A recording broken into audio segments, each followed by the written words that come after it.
Sarà un Natale lungo un mese intero nel centro storico di Agrigento. Un programma articolato di eventi animerà il mese di dicembre su iniziativa del consorzio del centro commerciale naturale Via Tenea e dintorni. In settimana i rappresentanti del centro commerciale naturale, il presidente della Camera di Commercio Vittorio Messina, Totò Baiamonte e Massimiliano Sicurella con il responsabile del programma Enzo Camilleri incontreranno il sindaco Zambuto per presentargli il programma e chiedere all'amministrazione comunale di non limitarsi quest'anno alle tradizionali luminarie della festività natalizia, ma di realizzare il progetto articolato dal consorzio per Via Tenea che sia di maggiore spessore e di grande attrattività.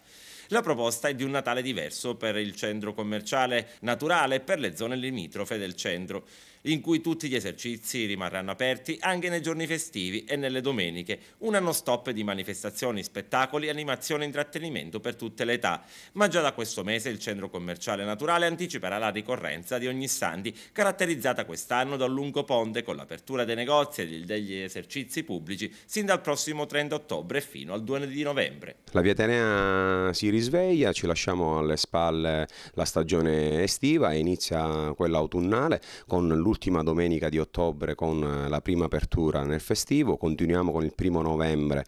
con le aperture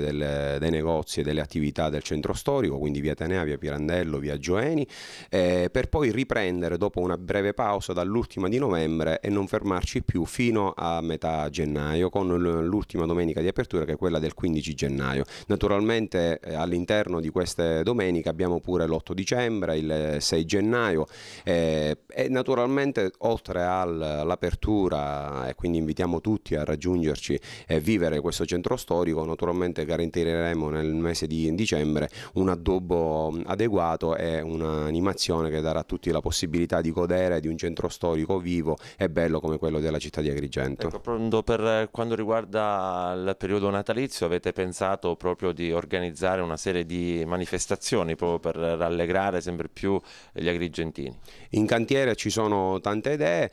stiamo aspettando che i rappresentanti del centro commerciale naturale incontrino l'amministrazione per sapere cosa da parte loro metteranno quest'anno. Da questo incontro evidentemente nascerà il nostro contributo, cioè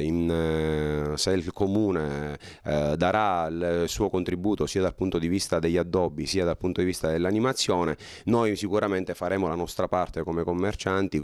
sulla scia di quello che abbiamo fatto l'anno scorso e daremo un contributo per aumentare ed allietare ancora di più questo Natale per tutti noi agrigentini.